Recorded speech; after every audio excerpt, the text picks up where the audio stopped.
दोस्तों, आज हम आपको बोलने वाले मुर्गे की कहानी सुनाने वाले हैं। जब एक मुर्गे ने पूरे गांव के सामने बोलना शुरू कर दिया। सुन लो सब। मैं तुम्हें सच्चाई बताता हूं कि बच्चे के साथ ये हरकत किस औरत ने की है। पुराने वक्त की बात है, जब गांवों में शहरों जैसी भाग दौड़ और शोर शराबा नहीं होता था। ये वो दौर था जब शामें सूरज ढलने से पहले ही घरों के चूल्हों से उठने वाले धुएं में घुल जाती थी। लोग इतने सीधे और एक दूसरे से जुड़े हुए होते थे कि दूर से ही कदमों की आहट सुनकर अपनों और अजनबियों को पहचान लिया करते थे। उस वक्त में एक शांत और खूबसूरत गांव था, जिसका नाम था सुकूनपुर। जैसा इसका नाम था, वैसा ही यहाँ का माहौल था।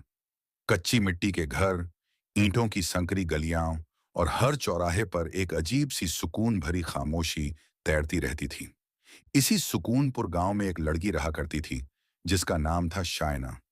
उम्र यही कोई 22 साल के आसपास रही होगी। शायना गांव की बाकी लड़कियों से थोड़ी अलग थी। ना तो उसे बहुत ज्यादा बात करने की आदत थी, और ना ही वो कभी किसी की बुराई या झगड़े में पड़ती थी। वो बहुत कम बोलती थी, लेकिन जब वो मुस्कुराती थी तो ऐसा लगता था जैसे आज उसकी कोई अधूरी ख्वाहिश पूरी हो गई हो। वो ना तो बहुत ज्यादा गोरी थी और ना बहुत काली, लेकिन उसके चेहरे पर एक अजीब सी कशिश और सुकून था। उसे सजना संवरना या दिखावा करना बिल्कुल पसंद नहीं था। वो हमेशा सादे कपड़ों में गांव की छोटी बड़ी गलियों में अपने काम से काम रखती नजर आती थी। कभी वो हाथ में बर्तन लिए कुएं से पानी भरने जाती, कभी चक्की पर गेहूं पिसवाने, तो कभी अपनी बूढ़ी दादी के लिए हकीम जी के पास से दवाइयां लाने। शायना की दुनिया बहुत ही छोटी और सिमटी हुई थी। उसका परिवार बस 3 लोगों का था। एक वो खुद, एक उसकी बूढ़ी दादी, और तीसरा उसका सबसे पक्का साथी, एक मुर्गा। उस मुर्गे का नाम था सुरख। सुरख कोई आम मुर्गा नहीं था। उसका पूरा शरीर चमकीले लाल और सुनहरे परों से ढका हुआ था, और उसके सिर की कलगी इतनी लाल थी जैसे ताजा रंग लगा हो। लेकिन उसकी सबसे खास बात उसकी आंखें थीं। सुरख की आंखों में एक ऐसी चमक और समझदारी थी जो किसी आम जानवर या परिंदे में नहीं होती। गांव की औरतें जब भी शायना को उस मुर्गे के साथ देखतीं तो हंसकर कहती थीं, ये सुरख कोई मुर्गा थोड़ी है, ये तो शायना का साया है। हर सुबह जब शायना नींद से जागती, सुरख ठीक उसके दरवाजे की चौखट पर बैठा उसकी राह देख रहा होता। जैसे ही शायना बाहर आती, वो अपनी पंख फड़फड़ाकर और धीमी आवाज में कुकड़ू कू करके उसका स्वागत करता। जब शायना कुएं पर जाती, सुरख उसके कदमों से कदम मिलाकर चलता। जब वो शाम को मिट्टी के चूल्हे पर रोटियां सेंकती, तो सुरख पास ही एक छोटी सी लकड़ी पर बैठकर उसे एकटक देखता रहता।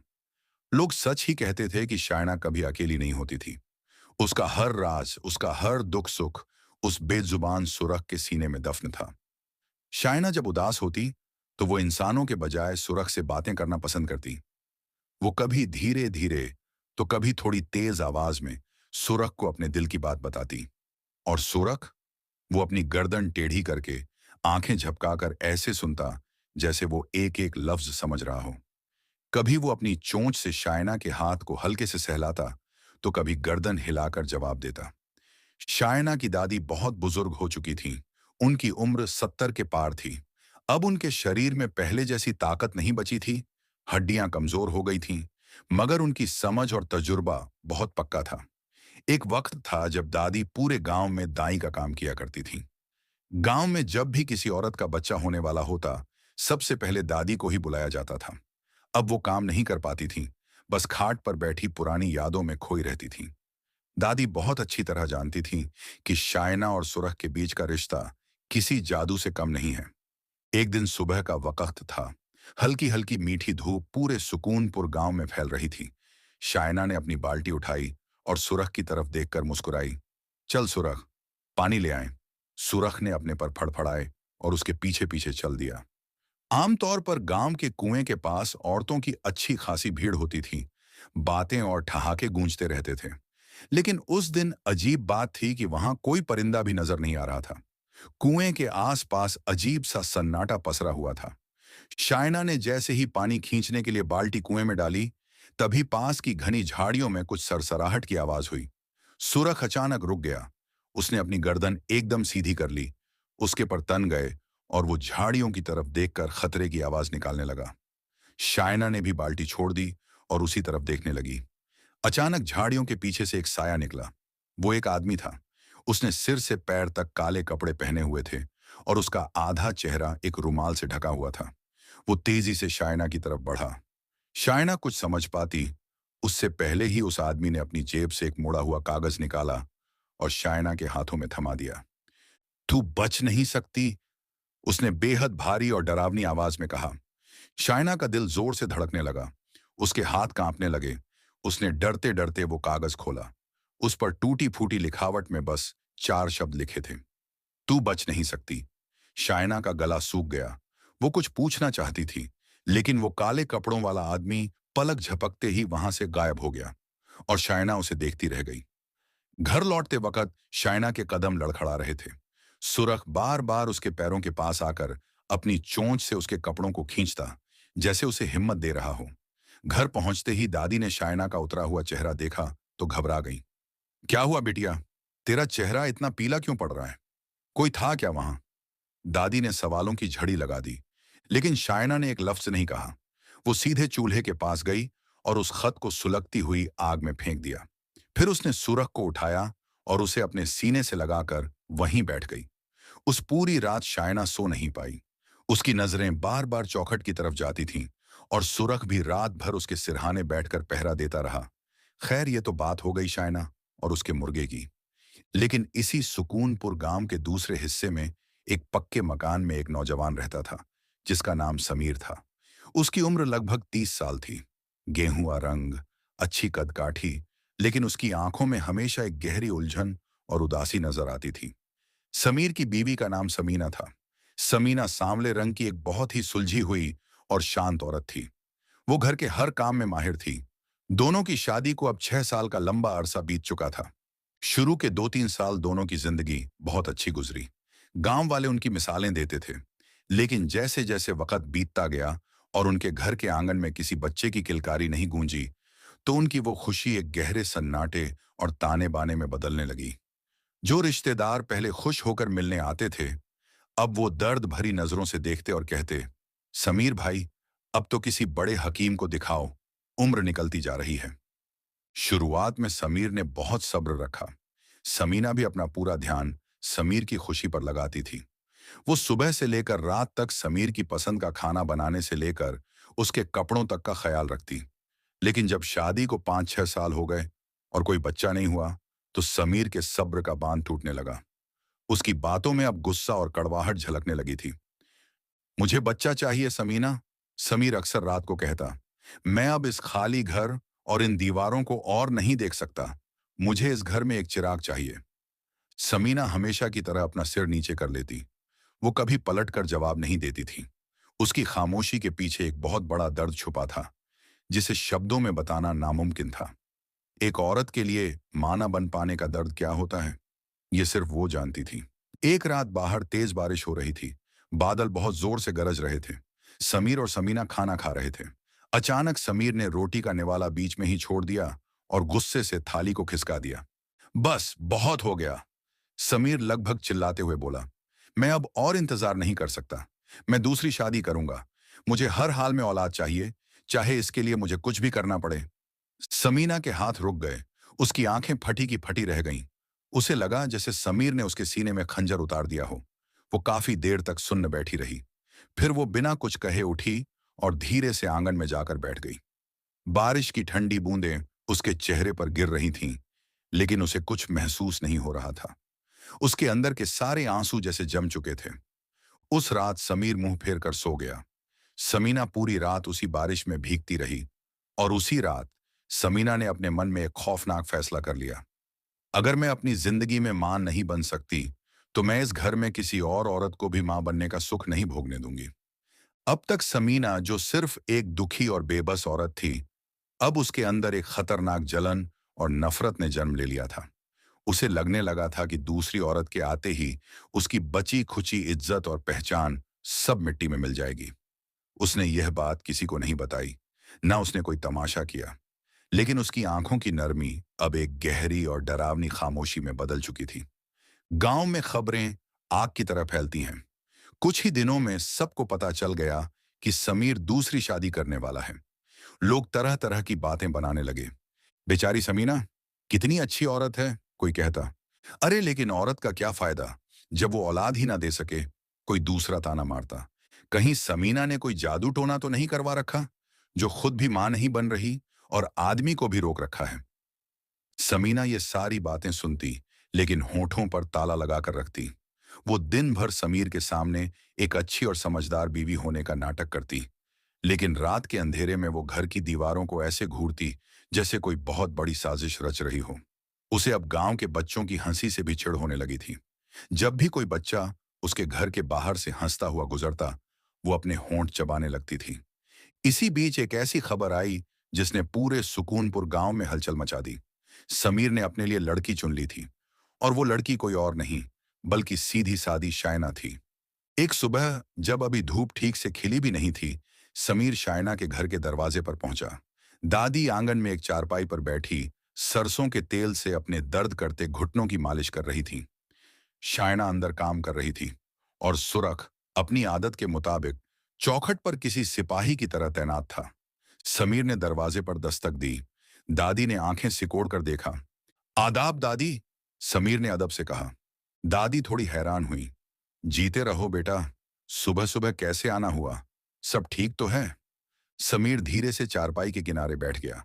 उसने कुछ पल सोचा और फिर हिम्मत करके बोला, दादी, मैं यहाँ एक जरूरी बात करने आया हूँ। और बिना कोई फालतू बात किए समीर ने अपने मन की बात कह दी।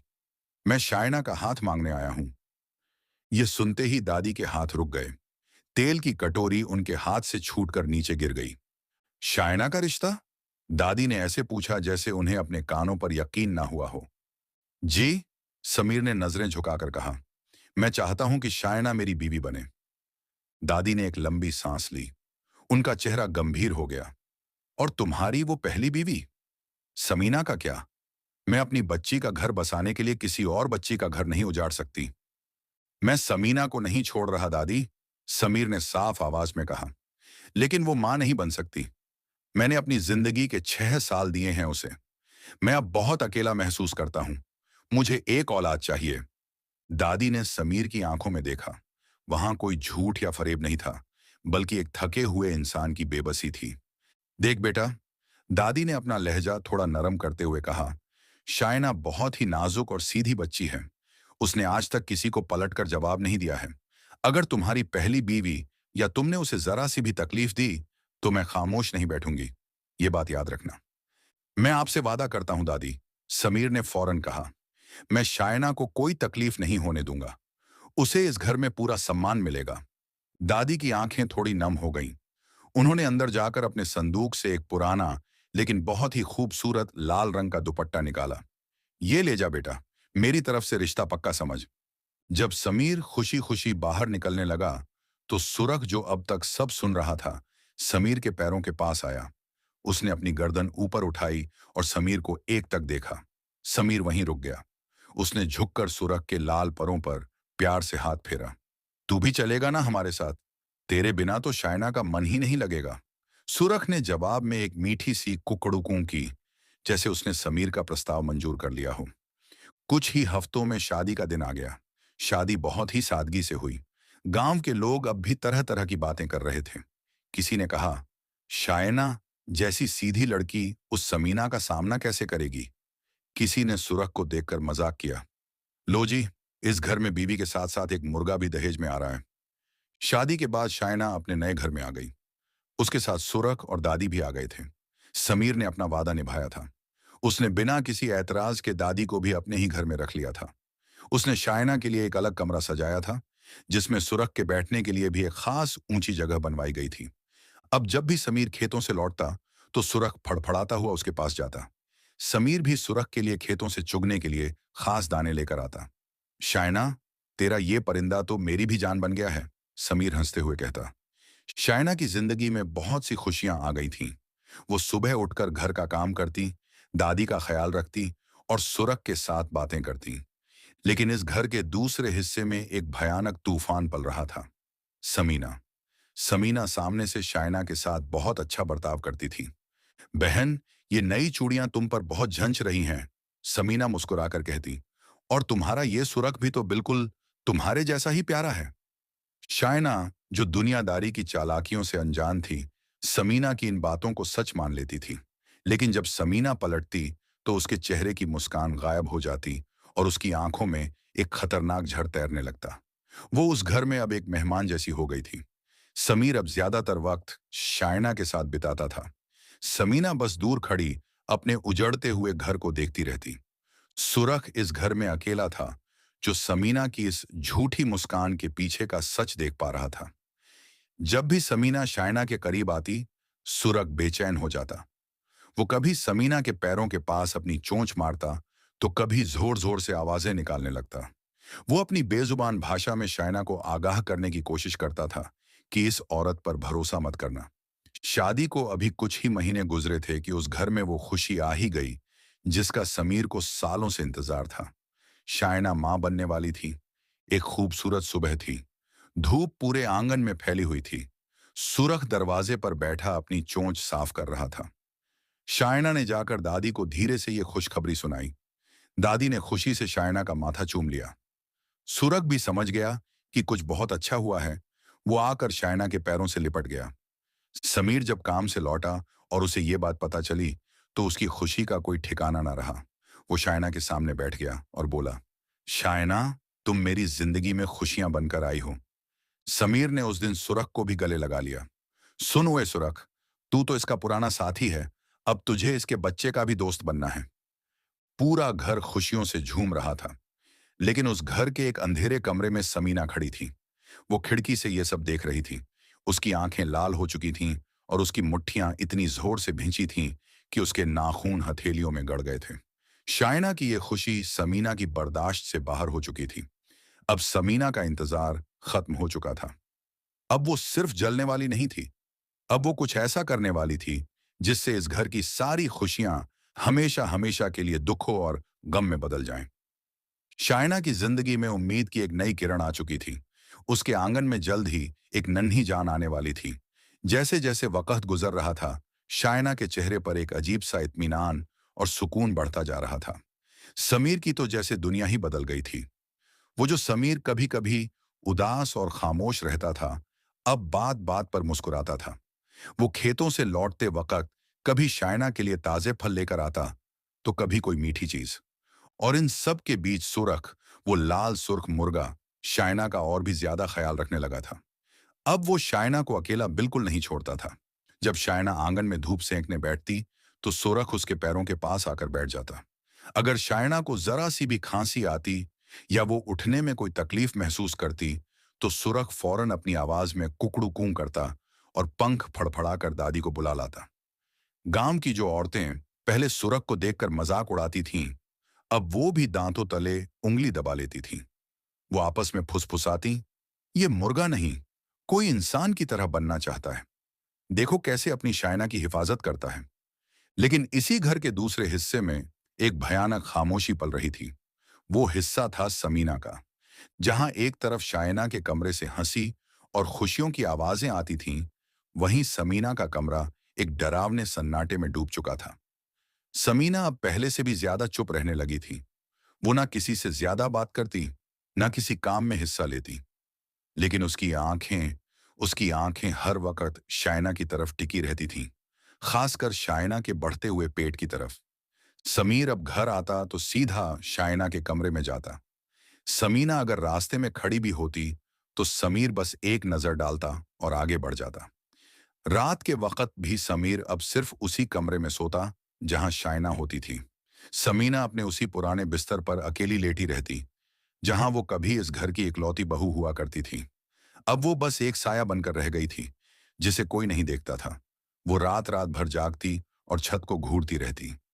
उसके सीने में जलन अब एक ऐसी आग बन चुकी थी जो उसे अंदर ही अंदर खा रही थी। वो सोचती, मैंने इस घर को अपने खून पसीने से सींचा और ये लड़की आज आकर मेरी पूरी जिंदगी छीन ले गई। खैर, वक्त अपनी रफ्तार से चलता रहा और सर्दियां आ गईं। दिसंबर की एक कड़कड़ाती सुबह थी। हवा में बर्फ जैसी ठंडक थी और पूरे गांव में एक अजीब सा सन्नाटा था।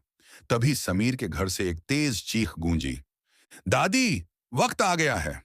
शायना दर्द से कराह रही थी। दादी अपने कांपते हुए पैरों से भागती हुई शायना के कमरे में पहुंची।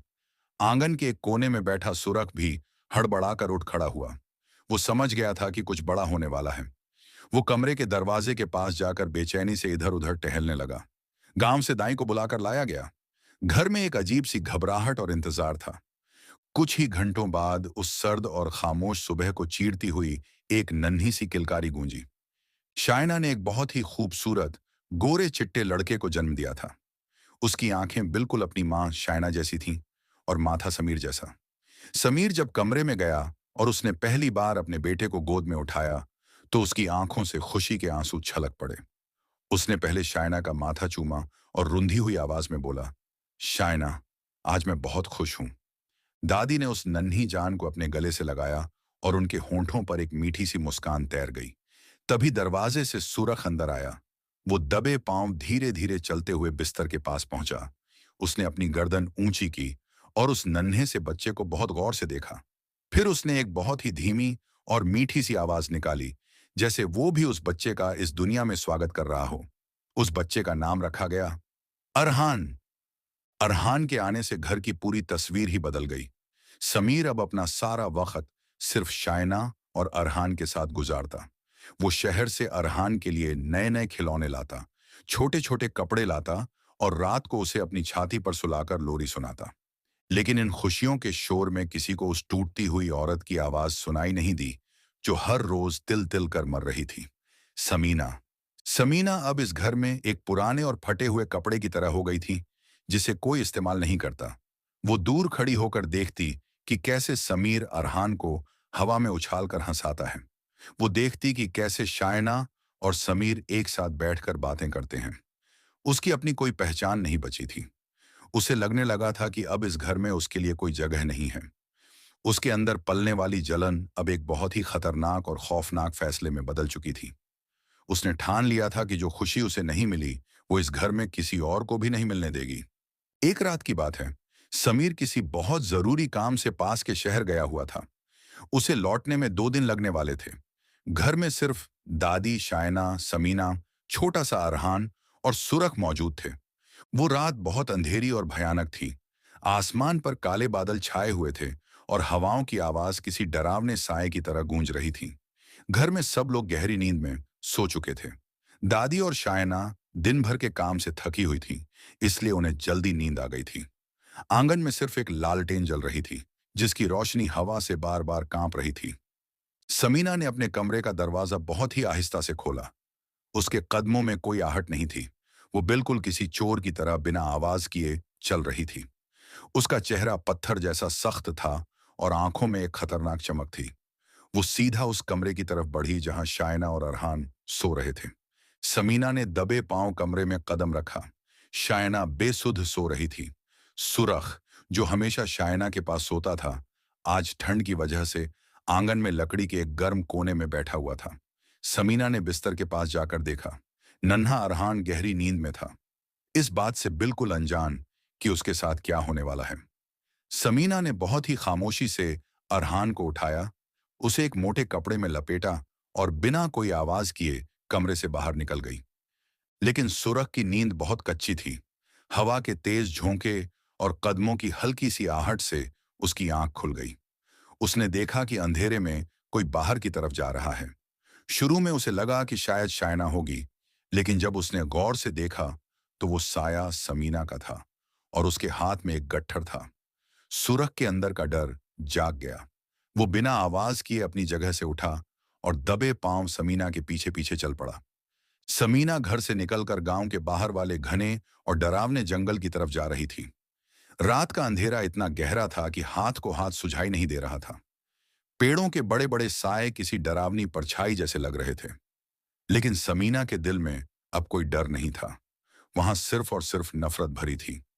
वो जंगल के बहुत अंदर तक चली गई। एक सूखी और सुनसान जगह देखकर वो रुकी। उसने अपने हाथों से सूखी मिट्टी और पत्तों को हटाकर एक छोटा सा गड्ढा बनाया। उसने नन्हे अरहान को उस ठंडी और सख्त जमीन पर रख दिया। तू मेरी बर्बादी की वजह है, समीना ने ठंडी आवाज में कहा। अब तू यहीं इसी जंगल में खत्म हो जाएगा। उसने गड्ढे पर मिट्टी नहीं डाली, बस बच्चे को उसी तरह खुला छोड़ दिया ताकि जंगली जानवर उसे अपना शिकार बना लें। वो मुड़ी और तेज कदमों से वापस घर की तरफ चल पड़ी।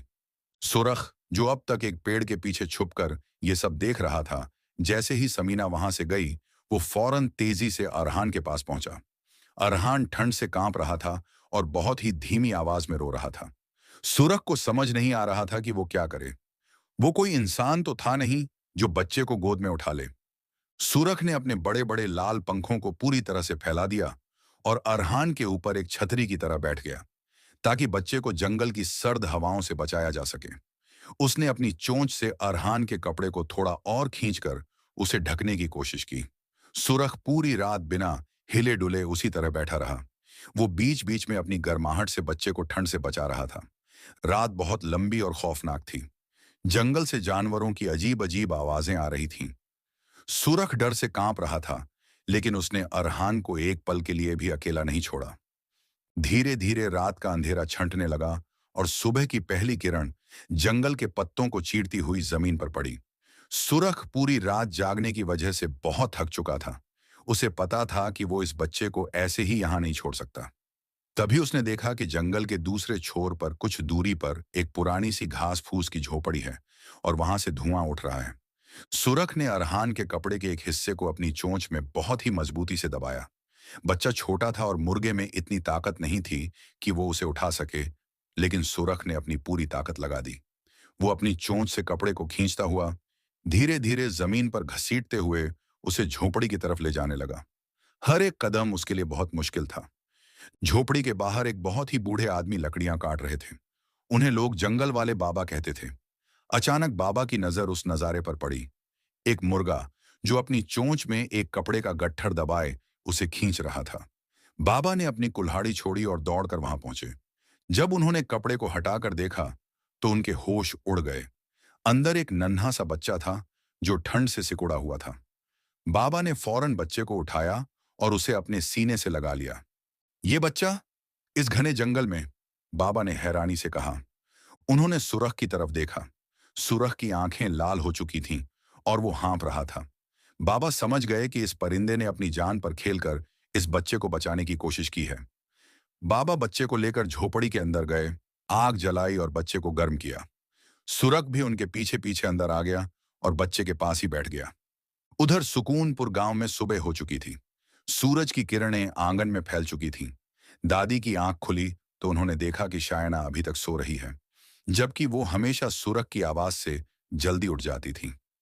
दादी ने आवाज दी, शायना बिटिया, सुबह हो गई है। शायना ने आंखें मली और करवट ली। उसका हाथ पास ही बिस्तर पर गया, लेकिन वहां खाली था। उसने घबराकर आंखें खोली। अरहान बिस्तर पर नहीं था। उसने चारों तरफ देखा। सुरख भी कमरे में नहीं था। अरहान, अरहान कहाँ है? शायना की आवाज में एक तेज घबराहट थी।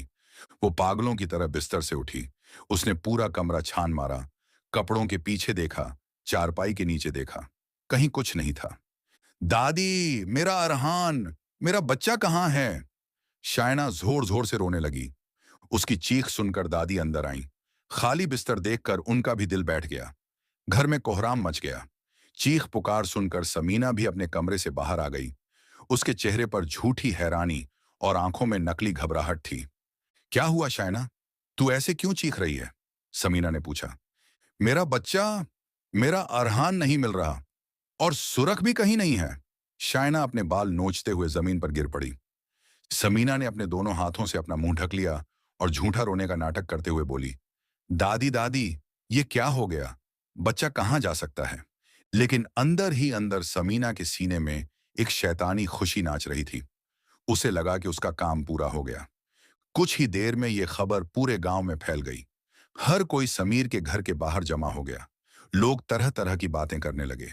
गांव के आदमियों ने कुएं में देखा, झाड़ियों में देखा, गांव की चौहदी तक सब छान मारा, लेकिन ना अरहान का कोई सुराग मिला और ना ही सुरख का। शायना रो रो कर अधमरी हो चुकी थी। उसकी आंखों से आंसू सूख गए थे और वो बस एक ही रट लगाए हुए थी, मेरा अरहान ला दो, मेरा बच्चा ला दो। 2 दिन बाद जब समीर शहर से वापस लौटा और उसने अपने घर के दरवाजे पर लोगों की भीड़ देखी, तो उसका दिल जोर से धड़कने लगा। वो भागता हुआ अंदर आया। उसने जो नजारा देखा, वो उसकी रूह कंपा देने वाला था। शायना जमीन पर बेसुध पड़ी थी। दादी रो रही थीं और गांव के लोग खामोश खड़े थे। क्या हुआ है यहाँ? मेरा बेटा कहाँ है? समीर ने घबराकर पूछा। समीना धीरे धीरे आगे आई। उसने अपने चेहरे पर एक बहुत ही गहरी उदासी बना रखी थी।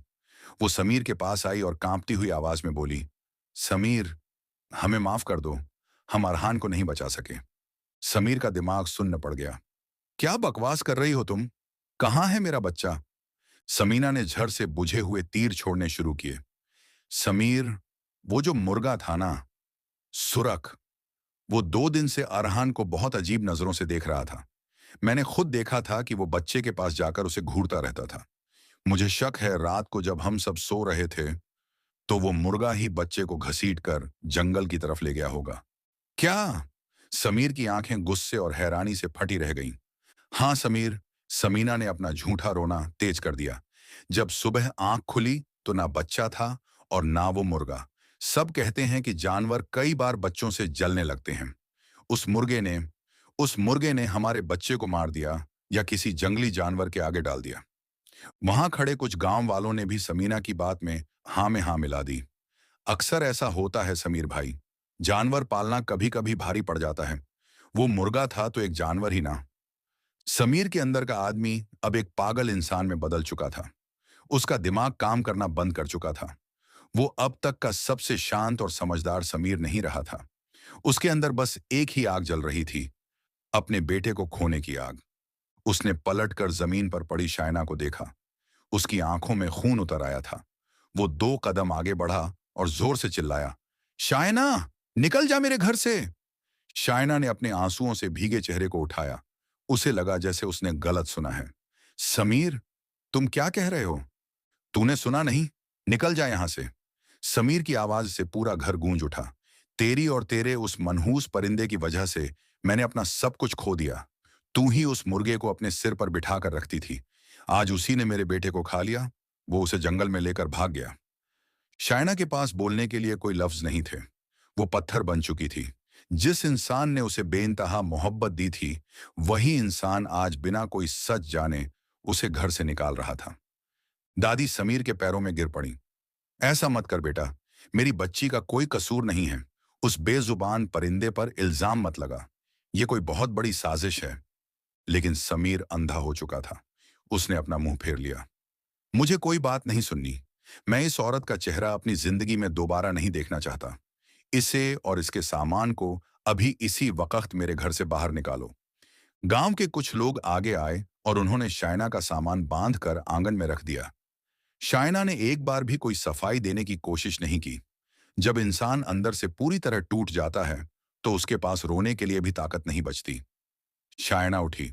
उसने अपनी बूढ़ी दादी का हाथ पकड़ा और बिना पीछे मुड़े उस घर की चौखट को हमेशा के लिए पार कर गई, जहां उसने अपनी जिंदगी के सबसे खूबसूरत और सबसे दर्दनाक दिन देखे थे। शायना अब वापस अपने उसी पुराने टूटे फूटे कच्चे घर में आ चुकी थी। लेकिन अब वो घर पहले जैसा नहीं था। अब वहां सुकून नहीं था, बल्कि एक ऐसी उदासी थी जो दीवारों से भी टपक रही थी। शायना अब एक जिंदा लाश बन चुकी थी। वो दिन भर एक कोने में घुटनों में सिर दिए बैठी रहती। वो ना कुछ खाती, ना पानी पीती। बस उसकी सूनी आंखें दरवाजे की तरफ टिकी रहती, शायद इस उम्मीद में कि अभी उसका सुरख भागता हुआ आएगा और उसके कानों में अरहान के रोने की आवाज सुनाई देगी। लेकिन ऐसा कुछ नहीं होता था। उधर समीर के घर में समीना अपनी जीत का जश्न मना रही थी। उसने एक ही तीर से 2 शिकार किए थे। उसने अरहान को भी रास्ते से हटा दिया था और शायना को भी। अब समीर पूरी तरह से उसके कब्जे में था। समीर दिन रात उदास रहता और समीना उसके पास बैठकर उसे मीठी मीठी बातें करके अपनी तरफ खींचने की कोशिश करती। जो होना था हो गया समीर। अब हमें आगे सोचना चाहिए। मैं हूं ना तुम्हारे साथ। मैं तुम्हारी असली बीवी हूं। वो शायना तो कभी तुम्हारी थी ही नहीं। समीना समीर के बालों में हाथ फेरते हुए कहती। समीर बस चुपचाप सुनता रहता। उसका दिल अभी भी अरहान के लिए तड़पता था, लेकिन समीना के बिछाए हुए जाल में वो पूरी तरह उलझ चुका था। कुछ दिन ऐसे ही गुजर गए। समीना का हौसला इतना बढ़ गया था कि उसने एक दिन समीर से कहा, समीर, शायना को सिर्फ घर से निकालना काफी नहीं है। उसने हमारे बच्चे की जान ली है। हमें गांव की पंचायत बुलानी चाहिए और उसे पूरे गांव के सामने सजा दिलवानी चाहिए। ताकि दोबारा कोई औरत अपने जानवरों को बच्चों पर बढ़ावा ना दे। समीर, जो पूरी तरह से समीना की बातों में आ चुका था, उसने हामी भर दी। तुम ठीक कहती हो समीना, उसे इसकी कीमत चुकानी होगी। अगले ही दिन गांव के मुखिया तक बात पहुंचाई गई। पंचायत बैठने का ऐलान हो गया। गांव का एक आदमी शायना के टूटे हुए घर के बाहर आया और जोर से बोला, कल दोपहर चौपाल में पंचायत बैठेगी। तेरे फैसले का दिन है शायना। अगर कुछ कहना है तो तैयार रहना।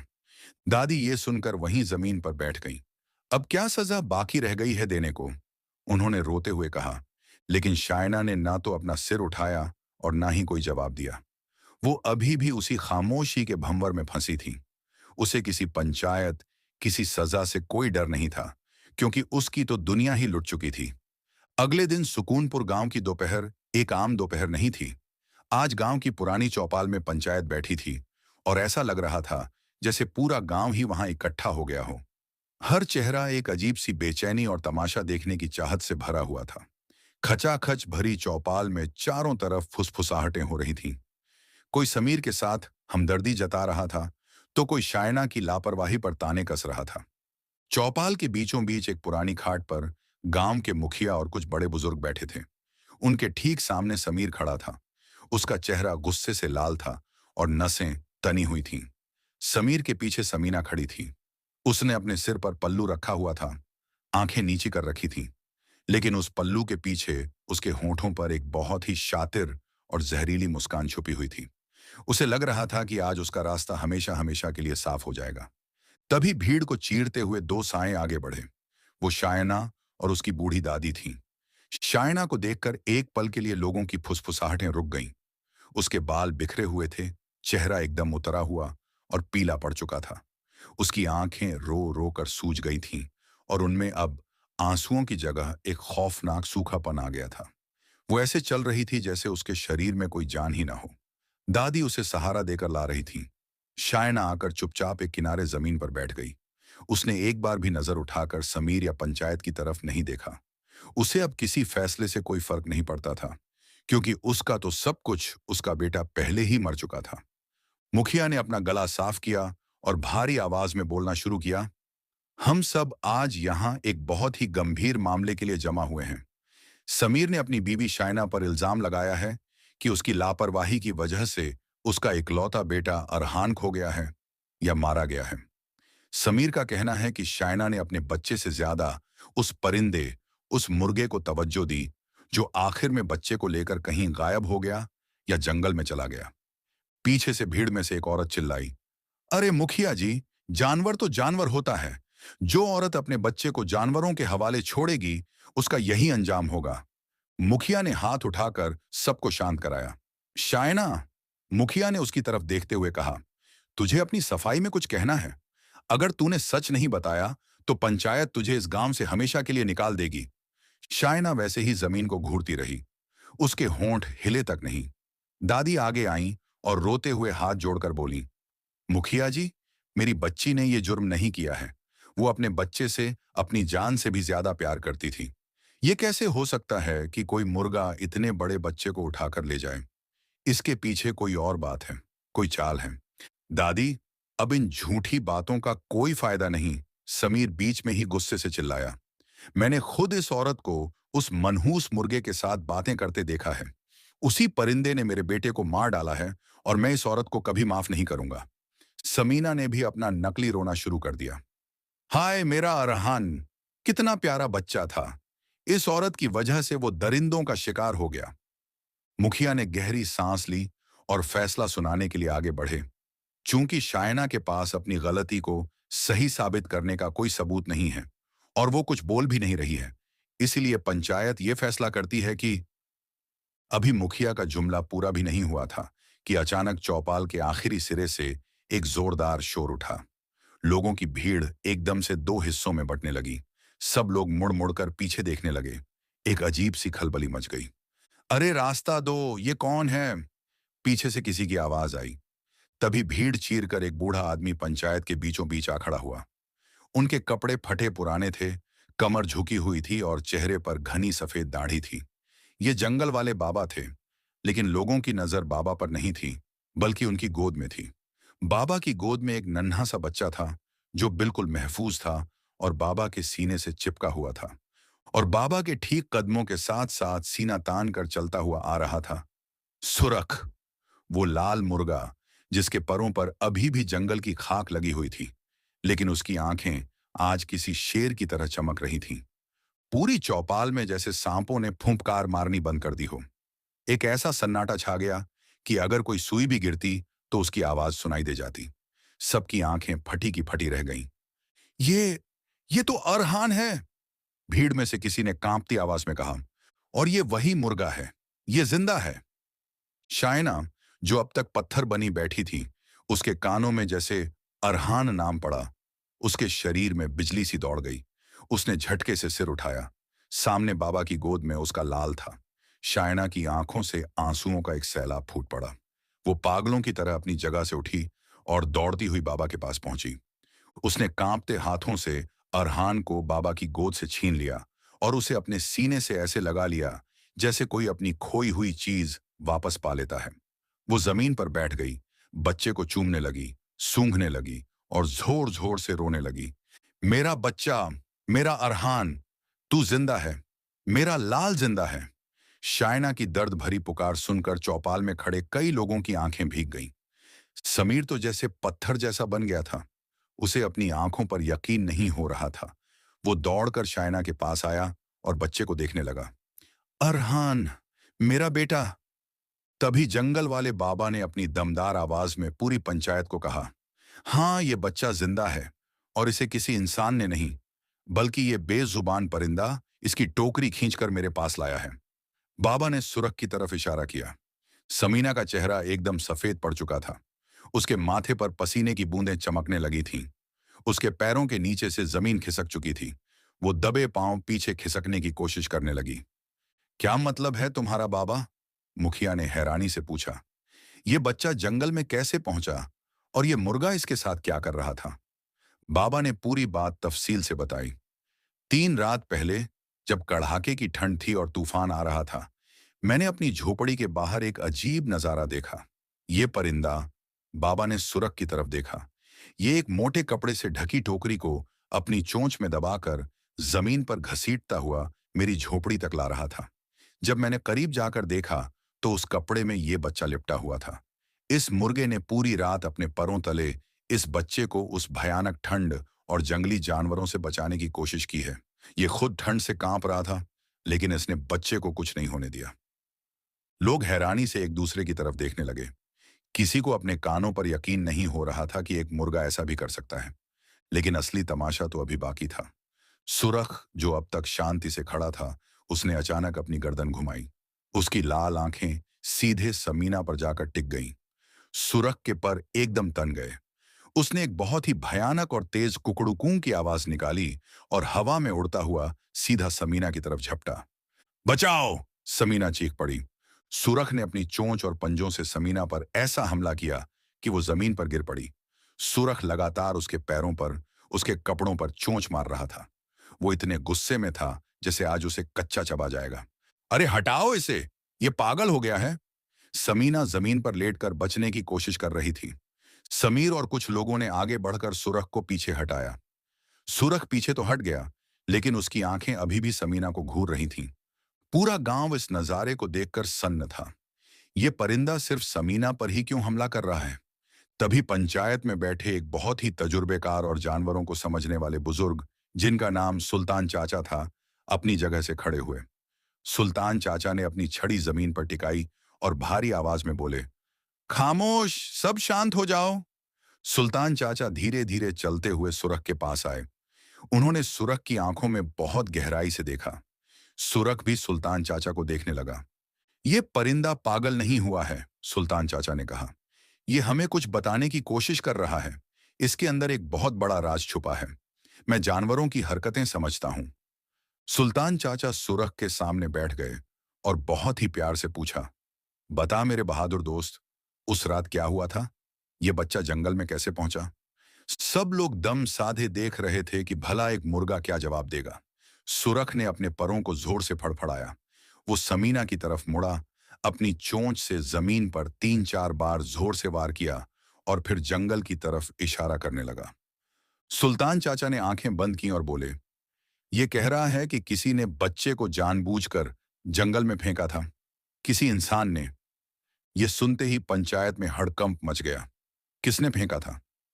हर तरफ से एक ही आवाज आ रही थी। सुरख फिर से समीना की तरफ बढ़ा। उसने समीना के ठीक सामने जाकर अपने दोनों पंख खोल दिए। सुल्तान चाचा ने समीना की तरफ उंगली उठाते हुए कहा, यह परिंदा कह रहा है कि बच्चे को फेंकने वाली औरत ये है समीना। झूठ, बिल्कुल झूठ! समीना जोर से चिल्लाई, हालांकि उसकी आवाज बुरी तरह कांप रही थी। एक जानवर के इशारों पर तुम लोग मुझ पर इल्जाम लगा रहे हो? मैं ऐसा क्यों करूंगी? ये मुर्गा मुझे शुरू से पसंद नहीं करता, इसीलिए ऐसा कर रहा है। मुखिया भी उलझन में पड़ गए। सुल्तान चाचा, इशारों के दम पर हम किसी इंसान को इतनी बड़ी सजा नहीं दे सकते। हमें कोई ठोस सबूत चाहिए। समीना के चेहरे पर फिर से वही शातिर मुस्कान आ गई। उसे लगा कि वो बच गई।